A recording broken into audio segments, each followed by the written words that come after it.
and that's fine with me. I've made up with people also, you know. So we're going to have a meeting with them. We had a very good conversation. The people of Colombia are incredible people. Marco would know that better than anybody because he's married to a woman from Colombia. And I don't mean Columbia University. That would be, I'm not sure. I think I like Colombia, the country, better, if you want to know the truth. The people are...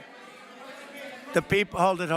The people are great people. I look forward to meeting with them. We're going to meet in the very near future. Would you meet the interim president of Venezuela here in the White House? Would you greet her to discuss the fate of the oil? Yeah, well, I'm going to meet a lot of people, and we're going to meet, you know, we meet a lot of people. When you end 8 wars, you get to know a lot of people, and I think it's very important. As an example, we have over $18 trillion.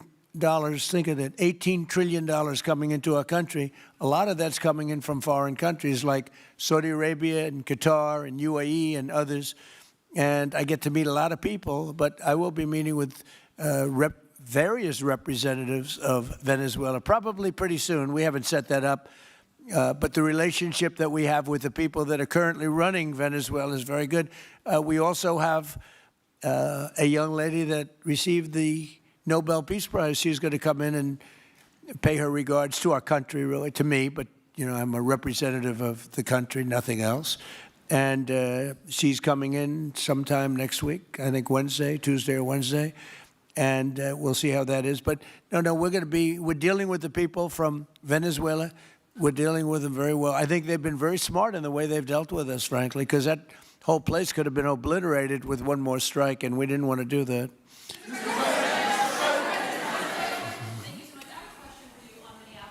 Venezuela and your meeting with Machado next week, if she gives you her Nobel Peace Prize, will that change your view about her running that country?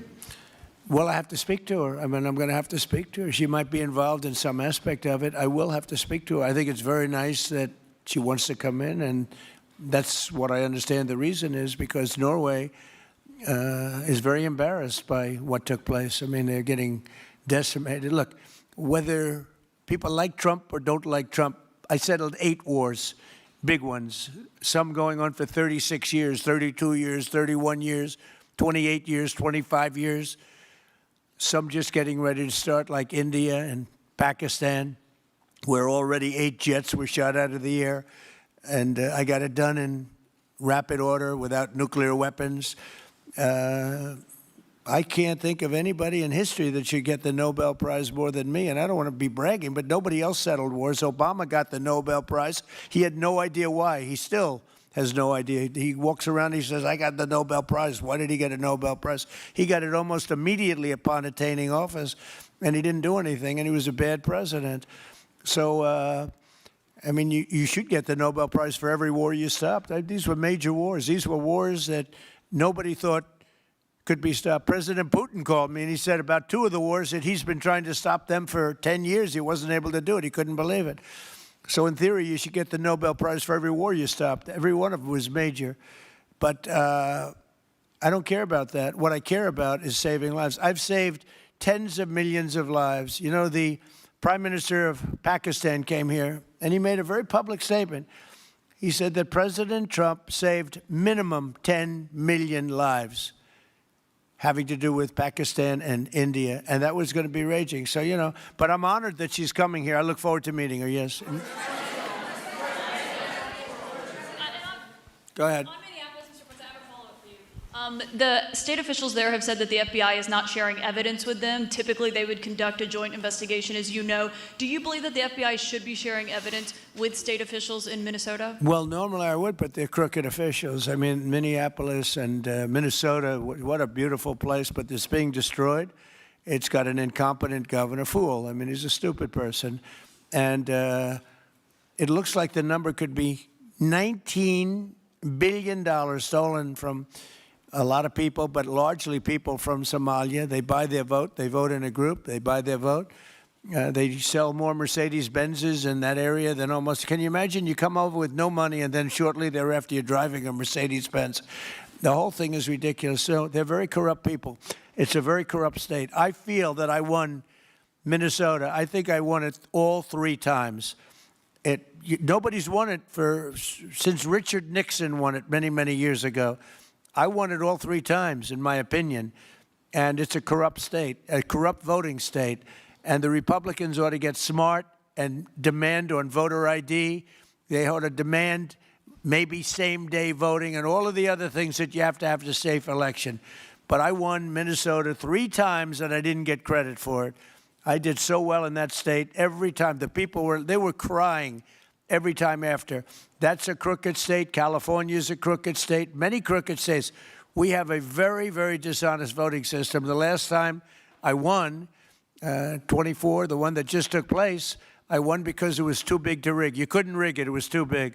But I won the state of Minnesota. It's a corrupt voting system with an incompetent governor, a very incompetent governor.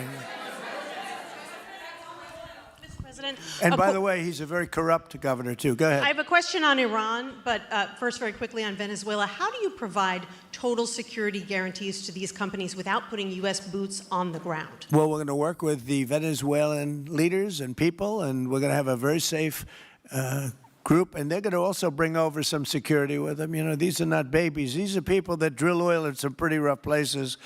I could say a couple of those places make Venezuela look like a picnic. These people around the table, these are tough people. They go into areas that you wouldn't want to go. They go into areas that if they invited me, I'd say, no thanks, I'll see you back in Palm Beach. No, this is a tough group of people. They know how to do it. But we are, in addition to that, we'll have very good security for them. We're going to make sure that it's very, very good security. And I think the people of Venezuela are going to give you very good security. You know, the people... Now, I'm not talking even leadership. The people of Venezuela are going wild over this. They named a street after President Trump. What do? You attack a country and they name a street? That's never happened before, although I heard that's also taking place in Iran. They named a street. The protesters.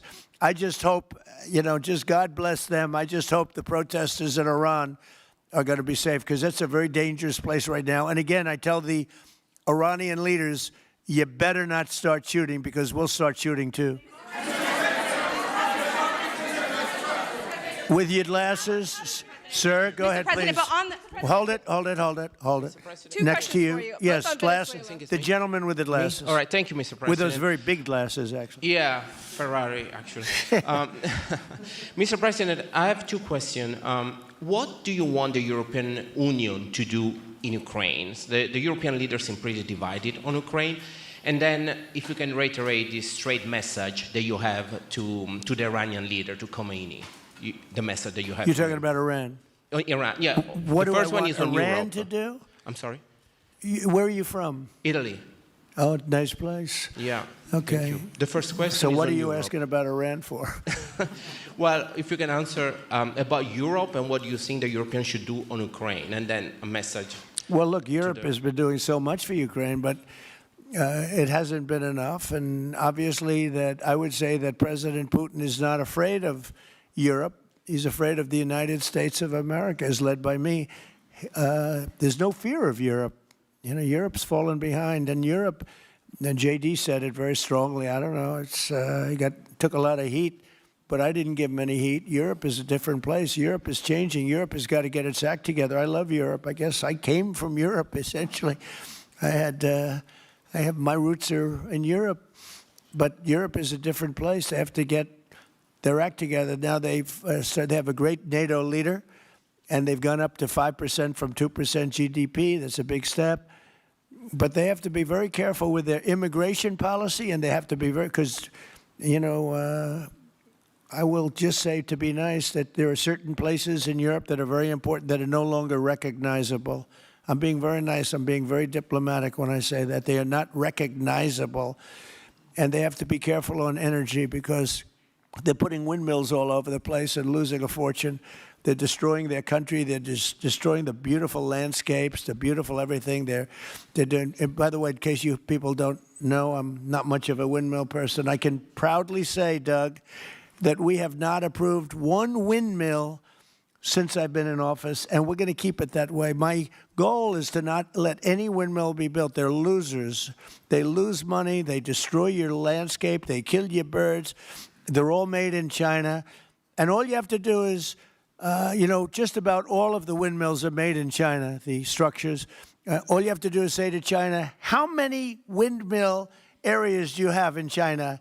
So far, they're not able to find any. They use coal and they use oil and gas and some nuclear, not much, but they don't have windmills. They make them and sell them to suckers like Europe and suckers like the United States before. They are the worst form of energy, the most expensive form of energy, and in 8 years they're rotted out anyway. Go take a look at Palm Springs, California, and take a look at what that looks like. It looks like a junkyard of steel. So we don't approve, and I've told my people, we will not approve windmills. Maybe we get forced to do something because some stupid person in the Biden administration agreed to do something years ago. We will not approve any windmills in this country. On Venezuela, is it ultimately more important to you to establish stability there or democracy there? Well, you're talking about maybe the same thing. I mean, you're talking about stability or democracy. I don't know. To me, it's almost the same thing. We want stability, but we do want democracy. Ultimately, it'll be democracy. Peter? I do have a policy question, President Trump, but I'm having a hard time seeing here. I see the American flag lapel pin. What is the other lapel pin on Somebody your jacket? gave me this. You know what that is? That's called a happy Trump. And considering the fact that I'm never happy, I'm never satisfied, I will never be satisfied until we make America great again, but we're getting pretty close, I'll tell you what. This is called a happy Trump. Somebody gave it to me, I put it on. Thank you. And the policy question. How much money are you thinking of giving people in Greenland to get them on board with a possible U.S. takeover? I'm not talking about money for Greenland yet. I might talk about that. But right now, we are going to do something on Greenland, whether they like it or not, because if we don't do it, Russia or China will take over Greenland, and we're not going to have Russia or China as a neighbor. Okay?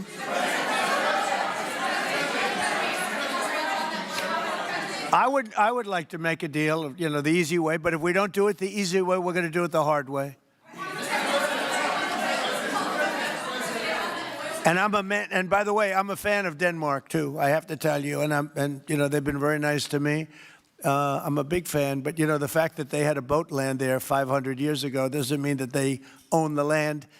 I'm sure we had lots of boats go there also, but we need that because if you take a look outside of Greenland right now, there are Russian destroyers, there are Chinese destroyers and bigger, there are Russian submarines all over the place. We're not going to have Russia or China occupy Greenland, and that's what they're going to do if we don't. So we're going to be doing something with Greenland, either the nice way or the more difficult way. Please, go ahead, ma'am. Mr. President, why is it so important to you to own it when you have a military presence there, which you could expand to affect the security? Because when we own it, we defend it. You don't defend leases the same way. You have to own it. And, with a nation, look at what happened with Obama, with that horrible deal they made with Iran. It was a short-term deal. It was like a 9-year deal. Countries can't make 9-year deals or even 100-year deals. Countries have to have ownership.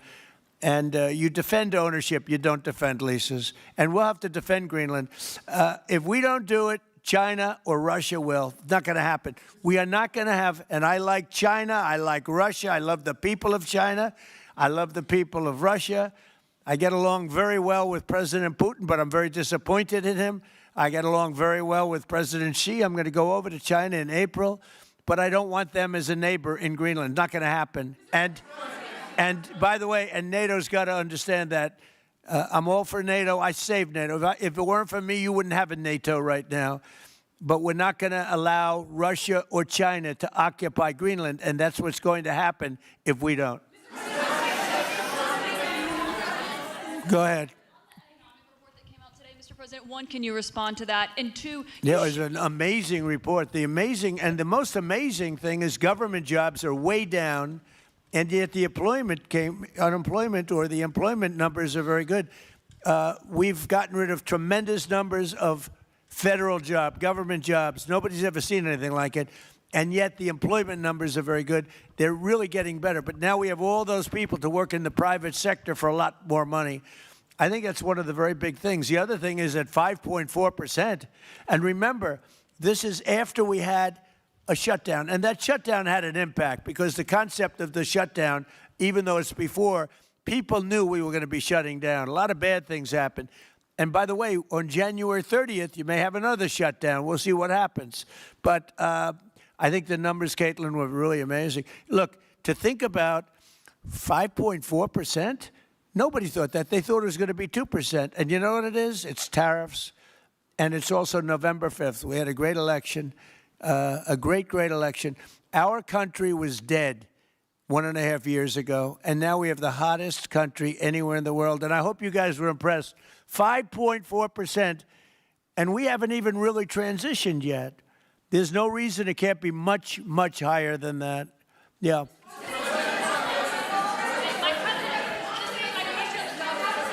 First off, can you respond to the manufacturing Let's numbers? give CNN a chance. You know, they've been fighting also, so hard to get back into the mainstream. Mr. President, you posted some numbers actually on Truth Social last night. People saying you posted the job data early when you're not supposed to obviously share it till the next morning.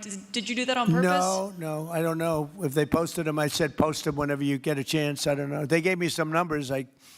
When people give me things, I post them. But the numbers are amazing. Yeah, please. How does the administration plan to distribute the money from the Venezuela oil sales? Is it, obviously you say it's going to go into these controlled accounts. Yeah. Would it go back to Venezuela in a Yeah. direct payment? Is it going through these goods? How do you plan to do that? Well, And we then I have want to a make second sure question. that Venezuela can survive. You know, Venezuela needs money, and we're going to make sure that they get money, and we're going to get money, and the oil companies are going to make something for the work they do, and they're going to get back their money. We're devising a formula, but it won't be so much of a formula. It's going to be what they need. We're going to take care of what they need. There'll be plenty left over. We're going to have a lot of money left over. And the money left over is going to the United States of America, and the oil companies are going to be very happy. Yeah, please. Thank you, Mr. My second question is, would the administration offer a backstop to these oil companies for like financial guarantees, some sort of backstop, if the country did destabilize again? That's a very interesting question. Using the word backstop, I haven't heard that word in a long time. That was at the Wharton School of Finance I last heard. That's a good term. We ought to use it more often. I hope I don't have to give a backstop. I'm just, look, these are very smart people, the smartest people. They're not only in oil and business. These are the biggest companies in the world sitting around this table. They know the risks. I mean, there are risks. We're going to help them out. We're going to make it real easy. They're going to be there for a long time. We're going to be there together for a long, long time. And they're going to be taking the oil, and they're going to be bringing oil prices down. They're going to make a lot of money. They're going to get their money back. They're going to be safe. The people of Venezuela are going to be big beneficiaries, and the United States of America is going to be a big beneficiary for what we've done. And you know, one other thing I might say, it's also very big for national security because, again, just like Greenland, we can't have China or Russia occupy Greenland. We can't have China or Russia occupy Venezuela. And if we didn't do what we did, China or Russia would have been in Venezuela. I think I can measure. Where's Mr. Chevron? So let me ask you, they would have been there if we didn't do this. Do you agree with that? They certainly have a lot of economic interests in country. There's absolutely no argument about that. They were trying to be there. I mean, you know, we had a Russia, I guess sort of I call it a semi-Russian ship yesterday that we took over, and Russia decided not to defend that ship against us. It's a big movement. The ship was loaded up with oil, and we took the oil, and it came out of that port. But Russia would be there or China would be there. And we want them to be there for a different reason. We want them, do you people agree? In particular, China, they need a lot of oil. Russia doesn't need so much, but Russia was there anyway. But I assume you agree that China would like to be doing a lot of business there by buying oil. And I want to just tell President Xi and President Putin, but more so in this case, President Xi, because they do need a lot of oil. And we are open for business in the United States, and we are open for business in Venezuela, right?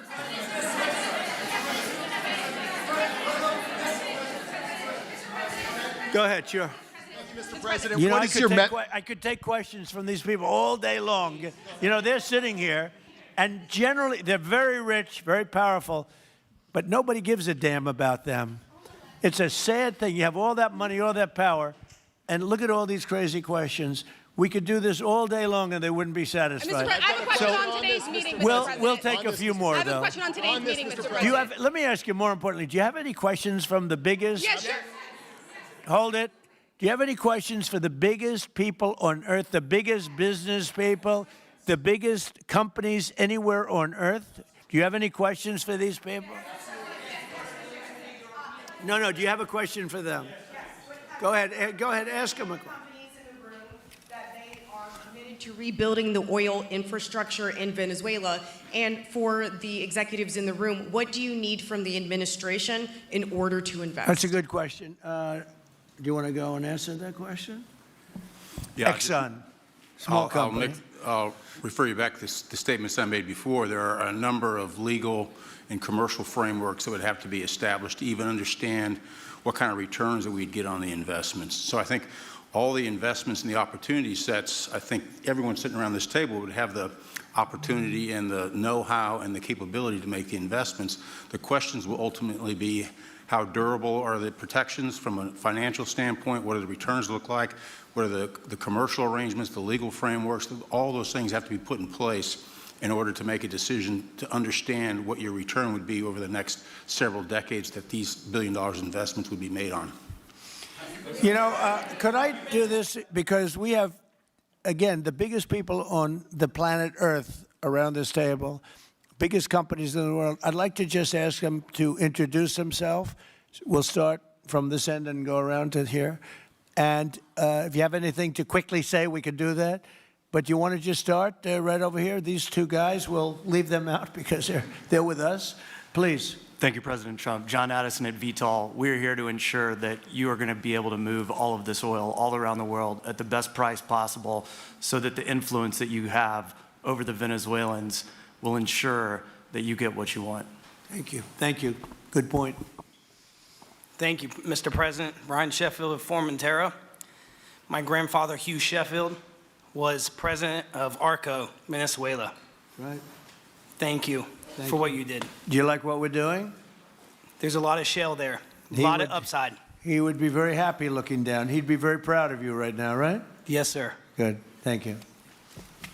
Mr. President, Luis Rodriguez. I'm probably the only Venezuelan American sitting on around this table. I want to personally thank you for the courage of your actions over the last couple of weeks.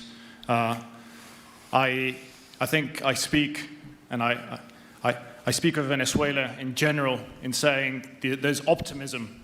You've brought optimism to the table, and if the conditions are met, the opportunity is absolutely immense. I agree with that. That's true. Thank you. Well said, too. It's immense. This is a tremendous opportunity. Thank you. Richard Holton from Trafigura. We're working with your administration, Mr. President, to bring that Venezuelan oil to the United States. Our first vessel should load in the next week. Great. Good job. Thank you. I think the reason that most of us are here and thinking about the future is because we trust you initially to set this program up that will work and guarantee that this can be done. And there's a huge investment that needs to be done. We've all agreed on that. And certainly we need time to see that through. So thank you for what you've done. Thank you very much. Thank you. Mr. President, I'm Lane Riggs, CEO of Valero Energy, and we're one of those companies that refineries in the U.S. are uniquely configured to run Venezuelan oil, and we're more than happy as this opportunity expands for us to further invest in our refineries to produce more of it. And you're very much set up for the heavy oil, right? Yes, sir. That's great. That's great. We're ready for it. Thank you, Mr. President. Thank you for having us here. Thank you. And thank you for opening the door to a better Venezuela. We are a Spanish company, but we are fully committed to invest here in the States.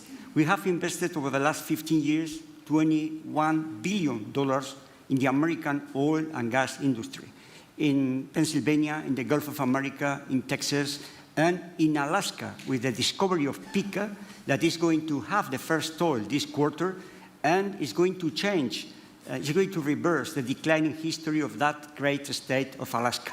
We are in Venezuela, Mr. President, with our partners of Eni we produce the gas that guarantees the stability of a half of the grid power in Venezuela. So we are committed with this stability, and on top of that, we are on the ground, we have people, we have facilities, we have technical capabilities, and I take your point, Mr. President. We are ready to invest more in Venezuela.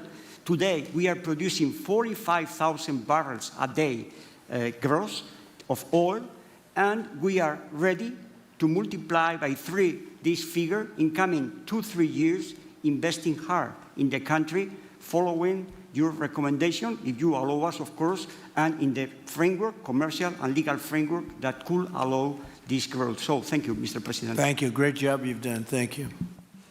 Mr. President, thank you for having me. Matt Sheehy, I'm with Tallgrass Energy.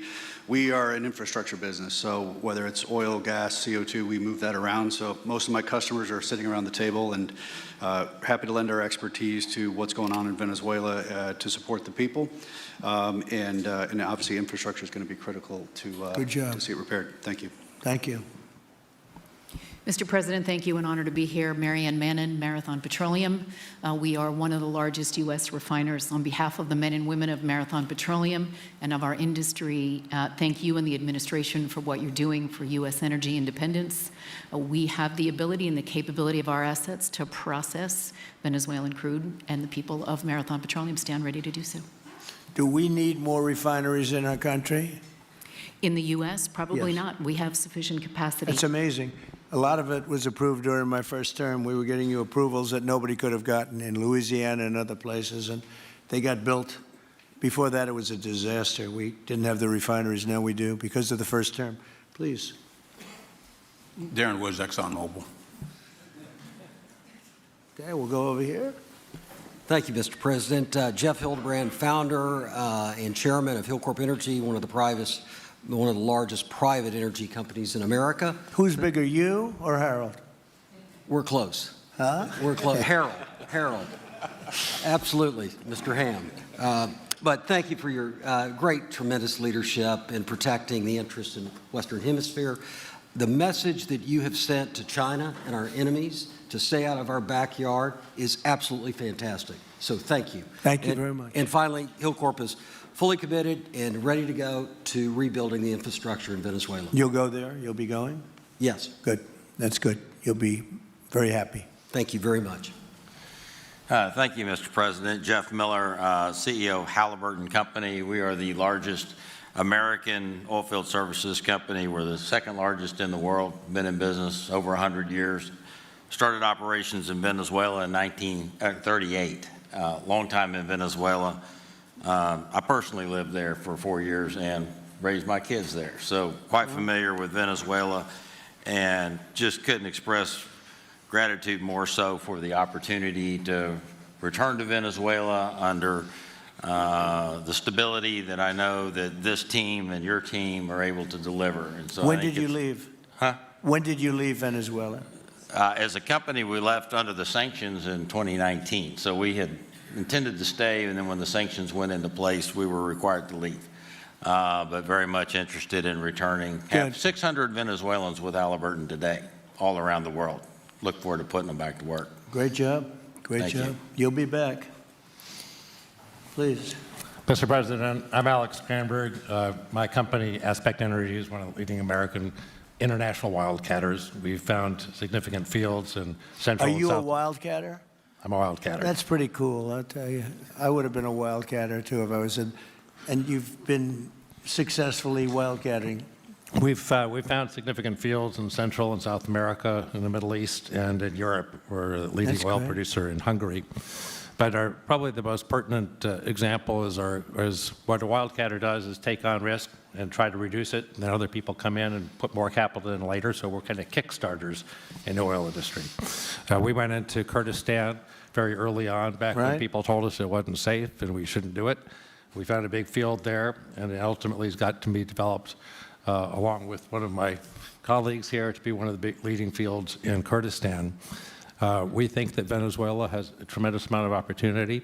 If you look at the reinvestment required, the investment required, people are talking about hundreds of billions of dollars. But if you put that in perspective, that's 1 million barrels a day for 15 years is $220 billion net cash flow. So what we really need to do is to be able to kickstart production and then reinvest and have the confidence to reinvest. And what you're doing by putting the United States in control of the cash flow coming out of the country, it gives companies like ours the confidence to say we can kickstart this production and then reinvest and reinvest. In Hungary, we've invested $1 billion in changing the trajectory of Hungarian oil production. And we were only able to do that not because we could write $1 billion check, we're a smaller company, but because we reinvest all the cash flow back into new production. Good. Mark Good Nelson, job. Mark Nelson with Chevron again. Thank you, Mr. President. I'm Claudio Scalzi, and ICO, Italy. We started working in Venezuela in 1980. We have a lot of oil, but now just the gas is flowing because it's not under sanction. And as my colleague from Repsol said, we cover more than about 50% of the electricity in the country. So that is essential to avoid any kind of problem, social problem. We own about 4 billion barrels of reserves, so a huge amount in the Orinoco Belt and in central Venezuela. We have now in the country 500 people, most Venezuelan, and we are ready to invest. Clearly, we are ready to invest. We thank you for the big efforts and the efficiency of your action, and we are here. And we are here to work together with the U.S. We are also a big investor in the U.S. So I know that. We thank you again, and we are there. And we are also ready to join with American companies in our assets to develop and go faster with good investors and good know-how from the U.S. company. Yeah. Thank you. You've done a great job. Thank you very much. Mr. President, Ross Perot, good to see you again. I'm chairman of Hillwood and HKN Energy. I've been in the energy business 45 years, and we have been working with your team quite a bit. We have been in Kurdistan now for 19 years, along with Alex, and built a very good business. But now with your team, we're looking in Syria, we're now in Libya, and so we are very excited to look at Venezuela with you and your group, and look forward to continuing to build this great industry. Thank you very much. Thank you. Mr. President, thank you for having us here today. Wael Salwan from Shell. Of course, we have a huge presence here in the U.S., in the Gulf, as well as in Pennsylvania with the petrochemical facility, which I think we had the opportunity to host you at, as well as being one of the largest LNG off-takers of American LNG. We have been in Venezuela for a very long time. We actually drilled in 1914 the first well that discovered oil in Venezuela, and on the back of which the entire energy industry was established in Venezuela. When we left in the 1970s because of nationalization, we had 1 million barrels per day of production. But we have kept boots on the ground in Venezuela all this time, and we now have a few $1 billion worth of opportunities to invest in, subject to OFAC approval. So we are ready to go and looking forward to the investments in support of the Venezuelan people. That's great. Thank you very much. Thank you, Mr. President. Ben Marshall, the America's CEO for Vitol. Alongside Trafigura, we're very thankful to have worked with the government and the Venezuelans to be able to bring the crude oil to market at a market price as quickly as we can to help stabilize the country. Thank you. Thank you. Brian Lance, ConocoPhillips. I'll defer to my colleagues. Thank you, Mr. President. Olivier Lepoche, CEO of SLB, or formerly known as Schlumberger, the largest global oilfield services. We have been in Venezuela since 1930, and we still operate. We operate today on the ground with in support of Chevron. We have ability to scale. We have 1,100 Venezuelans in the company, 2,000 additional that are calling us to go back to country and to go back to work. We're able to mobilize in the last 18 months 2 rigs and deliver 50 wells with success. So we're here. We have knowledge of the subsurface like nobody else has. We have boots on the ground, capacity on the ground, $700 million of equipment value on the ground in Venezuela, ready to mobilize for all of our partners, customers. So we are ready to scale fast, and we really want to thank the administration, Secretary Wright, Secretary Bergen, for the effort they are supporting and giving us to be successful on behalf of the Venezuelan oil and gas industry. Thank you very much. Thank you very much. Well, check this out. They say the very best for last. and I don't have that sexy accent like this guy next to me here. Mr. President, my name's Bill Armstrong of Armstrong Oil and Gas. I'm a private independent guy, and in real estate, you were a wildcatter. So wear that motto proudly. But like you, I was my own guy. I don't have shareholders. I don't have private equity partners, but I've been drilling all over the place. In fact, I had the largest discovery in Alaska, biggest discovery in 50 years in our country. I now control 8 million acres adjacent to Venezuela, so I'm already heavily invested in the area. We share a 150-mile border with Venezuela in the countries of Aruba and Curacao, and we are ready to go to Venezuela. It is, in real estate terms, it is prime real estate, and it's kind of like West Palm about 50 years ago. Yeah. Very ripe. Yep, I agree with you. Thank you. Congratulations. Thank you. So I think what we're going to do is speak without the press to these gentlemen, see what kind of a deal we can make. We're going to get them involved. I'm going to ask, I think it will be the best. We went from, this is, as you know, our biggest room, which would seat 100 for dinner, maybe, if you're lucky, if you're nice and tight.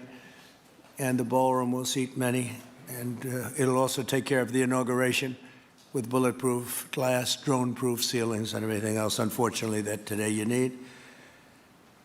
So we're going to discuss how these great American companies can help rapidly rebuild Venezuela's dilapidated oil industry and bring millions of barrels of oil production to benefit the United States, the people of Venezuela, and the entire world. And yesterday, the number is 30 million barrels. I can't even, is that a correct number? 30 million barrels. You hear that, Peter? Of oil was given to us by Venezuela. That's a lot of oil. It's about $4 billion worth, and it's on its way to the United States right now. And we want to thank Venezuela for that. And we're working very well with them, obviously, or they wouldn't have been so generous. But they respect us again. They didn't respect us at all before. So that's money that goes to the United States. Some will go to Venezuela, and some will go to the oil companies, but not that, because that's already been extracted. So when you're not getting any of that, but when you start extracting, you'll get. But it's tremendous reserves, among the biggest in the world. Some people say it is the biggest in the world. And we're going to be working with Venezuela. We're going to be making the decision as to which oil companies are going to go in, that we're going to allow to go in. We're going to cut a deal with the companies. We'll probably do that today or very shortly thereafter with Chris and Doug. And we're dealing with the country, so we're empowered to make that deal. And you'll have total safety, total security. One of the reasons you couldn't go in is you had no guarantees, you had no security, but now you have total security. It's a whole different Venezuela, and Venezuela is going to be very successful. And the people of the United States are going to be big beneficiaries because we're going to be extracting, numbers of, in terms of oil, like, few people have ever seen, actually. So you're dealing with us directly. You're not dealing with Venezuela at all. We don't want you to deal with Venezuela. Let me thank Vice President J.D. Vance, who's doing a fantastic job. Secretary of State Marco Rubio, likewise, a fantastic job. I have good people. I like them better than my first group.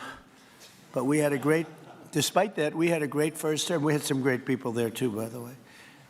But we had a great first term. We had the greatest economy in the history of our country in the first term, but this is blowing it away. And you haven't seen anything yet. Everyone's been shocked by the numbers, 5.4% GDP. And that's despite the fact that we were badly hurt by the Democrat shutdown, of which they'd like to see if they could shut it down again. Secretary of the Interior, Doug Burgum, who's fantastic. Secretary of Energy, Chris Wright, recommended by Doug as being the greatest oil man anywhere in the world, because I wanted Doug for that job, energy, and Doug said, no, sir, there's a man named Chris Wright. I said, who the hell is Chris Wright? He said he's the most talented oil man anywhere in the world. I doubt you can get him, because typically oil men make a lot of money, and women. They make a lot of money, but Chris came, You took one of the greatest salary cuts probably in history, Chris, right? But he's a fantastic person, loves our country, and many other important members of this team. And I want to thank them for their efforts. As you know, last week, the United States Armed Forces performed one of the most spectacular military operations in American history, apprehending the outlaw dictator Nicolas Maduro for his crimes against the United States, crimes for which he has now been indicted and is in federal court awaiting trial. And he killed many people, millions of people, actually, and allowed jails, prisons, mental institutions, insane asylums, drug dealers, drug addicts to pour into our country totally unchecked because of sleepy Joe Biden's policy of open borders, the stupidest thing I've ever seen. We're getting them all out.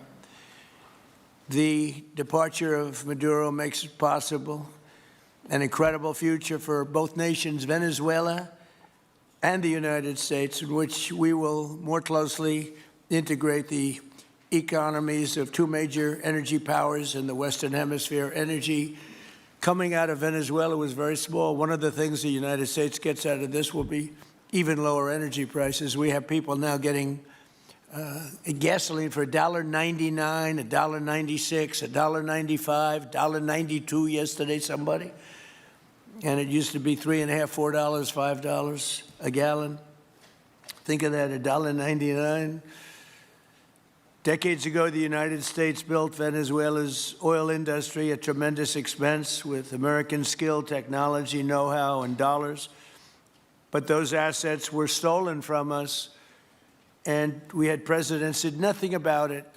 This president is much different than your other presidents. They did nothing about it. They stole it. Some of the people in this room were a little bit younger when that happened, but not that much younger. It wasn't that long ago. But they stole our assets like we were babies, and the United States did absolutely nothing about it. So now we're doing everything about it. Now we're doing 500% about it, but it's a long time after the act took place. So they stole from us, and it was taken by socialists and communists at the time, and Venezuela was going bad, really bad. And as much oil as they have, they're producing almost nothing, which is just a system. So we're really, if you look at it, we're taking back what was taken from us. They took our oil industry. We built that entire oil industry. Started a long time ago, but they took it, and they were very ungracious to this country, but now they're being very nice. American companies will have the opportunity to rebuild Venezuela's rotting energy infrastructure and eventually increase oil production to levels never, ever seen before.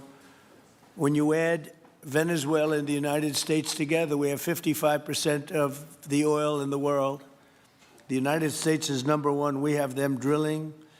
Drill, baby, drill was my campaign. And Doug and Chris, I think we're setting records on drilling right now and taking oil without Venezuela. That's how we're getting the oil prices down. The plan is for them to spend, meaning our giant oil companies will be spending at least $100 billion of their money, not the government's money. They don't need government money.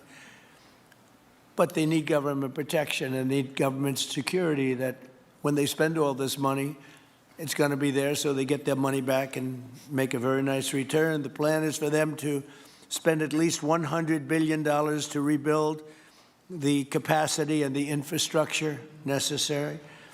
Venezuela has also agreed that the United States will immediately begin refining and selling up to 50 million barrels of Venezuelan crude oil, which will continue indefinitely. We're all set to do it. We have the refining capacity. It was actually based very much on the Venezuelan oil, which is a heavy oil, very good oil, great oil. It's fantastic for certain things like asphalt roads, the best there is in the world for asphalt roads and other things. All of the companies here today are going to be treasured partners in bringing the nation of Venezuela back to life, restoring its economy, and generating great wealth for their companies and for their people, and also great wealth for the American people. and tremendous wealth for the companies that are going in. The companies that are going in, and if you don't want to go in, just let me know, because I got 25 people that aren't here today that are willing to take your place. So I just want to thank, these are people that I either know or I know of by reading lots of business magazines and journals and papers. These are the greatest oil people anywhere in the world. Harold Hamm, I see, is here. Harold, you know, there's a story about Harold Hamm that he can look at a piece of land, put a straw into the land, and oil pours out. Is that true about you? Whereas some of you guys have to invest hundreds of millions of dollars to find that oil. So we can't let that story be true. But they say Harold puts a straw into the land, and oil comes gushing out. So you're not a big R&D person, are you, huh? He's called instinct for oil. Now, he's got other problems, but we won't talk about those problems. But he's been a great supporter of mine for a long time, haven't you, Harold? So congratulations. But we have, and I think Harold would agree, we have the greatest oil men and women anywhere in the world sitting in this room right now. And we have a lot of people that will be back to see us sometime next week. We're going to have another meeting for another group. But we're going to do this very quickly. We can have this done almost immediately. So I'd like to thank you all for being here. I'd like to invite Vice President Vance to say a few words, followed by Secretaries Rubio, Burgum, and Wright. And then we'll have a few words from representatives that are here and to discuss their ideas, a couple of them. We have Chevron, which has been, where's Chevron? Where are you? Yeah, far right. No, I thought you'd have a better location. You were the only one that was there for all that. I used to call you and say, what the hell is going on with Venezuela? He stuck it out. I don't know if you made money or not, but you stuck it out. I got to give you a lot of credit for that. Mark Nelson, thank you very much. Exxon CEO Darren Woods. Darren, thank you very much. How's Exxon doing? Okay? They'll do a lot better now, won't they, huh? Exxon's been amazing. It's been an amazing company. And ConocoPhillips CEO Ryan Lance, thank you very much. So you guys could say something, and then we'll take some questions from the press. And if anybody else would like to speak, we'll have you speak. We have all the time in the world. This is a big subject. This is massive wealth, and more importantly than massive wealth, it leads to lower taxes and a lot of jobs for Americans and for Venezuelans, but for Americans in this case. And I just, again, appreciate you all being here. And I'd like to ask J.D. to say a few words, please. Thank you.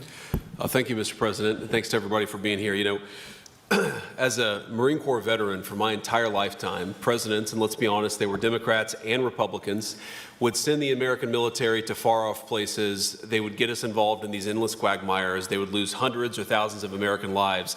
And the American people would get nothing out of these misadventures. And now you have an American president who's empowered the American military to stop the flow of drugs into our country and to ensure that we, as opposed to our adversaries, control one of the great energy reserves that exist anywhere in the entire world. And he did it without losing a single American life in the process. It was an amazing operation. It's going to make our country richer. It's going to make our country more powerful. It's going to make our country safer. And it's going to lead to the decline, the further decline of drug overdose deaths in the United States of America. An amazing thing, and I'm happy to be here to talk about how we can make it an even bigger and better operation for the American people. Thank you, sir. Thank you very much. Marco?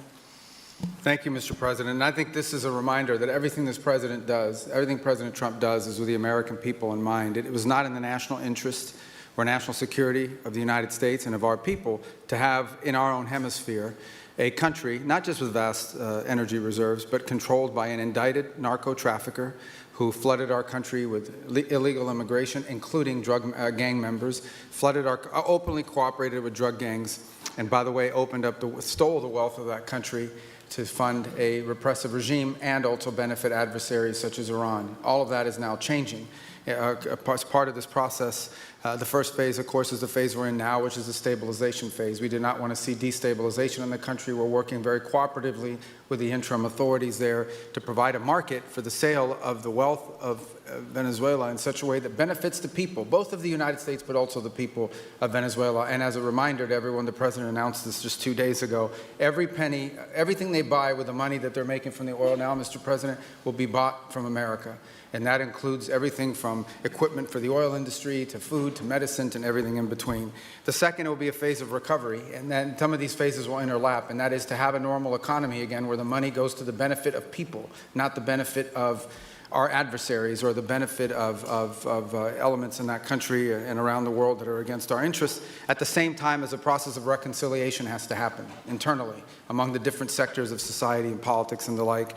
And finally, the third phase, which is the most important of the three, is when the country fully transitions into a normal country that we have strong economic and diplomatic and relations with, that is friendly towards the United States, that's not a foothold for our adversaries, that serves our interests, but also the interests of the people. It'll be a country that is wealthy, a country that is prosperous for the people, not for a handful of criminals, but also a country that is supportive of our interests in the region and throughout the world. And we thank you, Mr. President, and the team you've assembled that have brought us to this point. A lot of work remains, important work, but this is historic.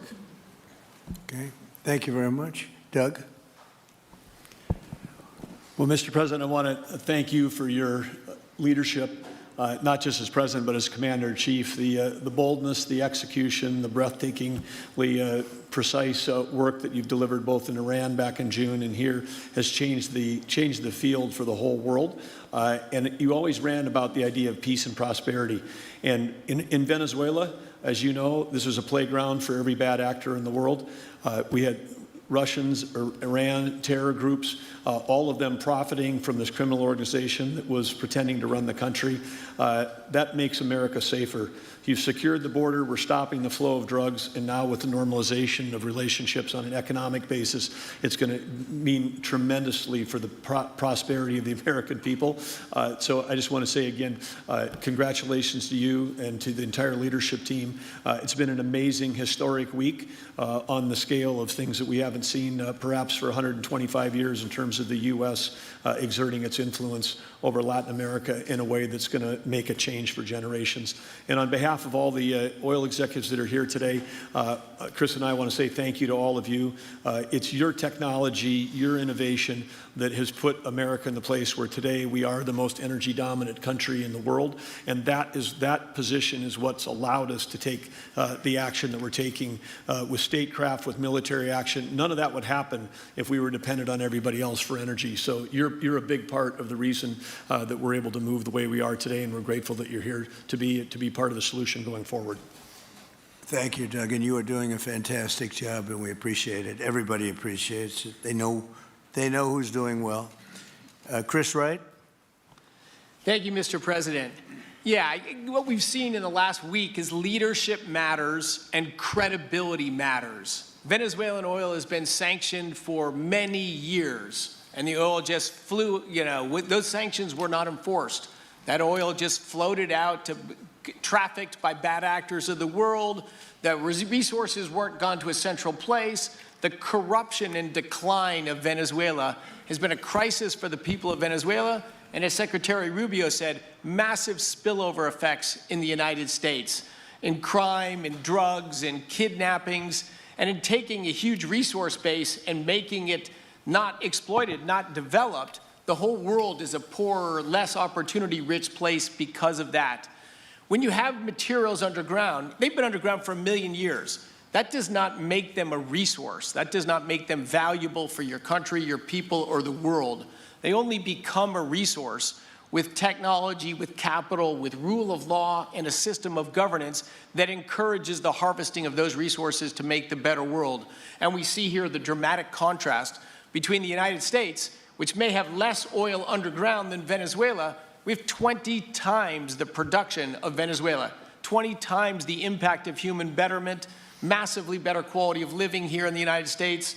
That was at risk under the last administration. We've seen a lot of attacks on the energy that makes the world go round.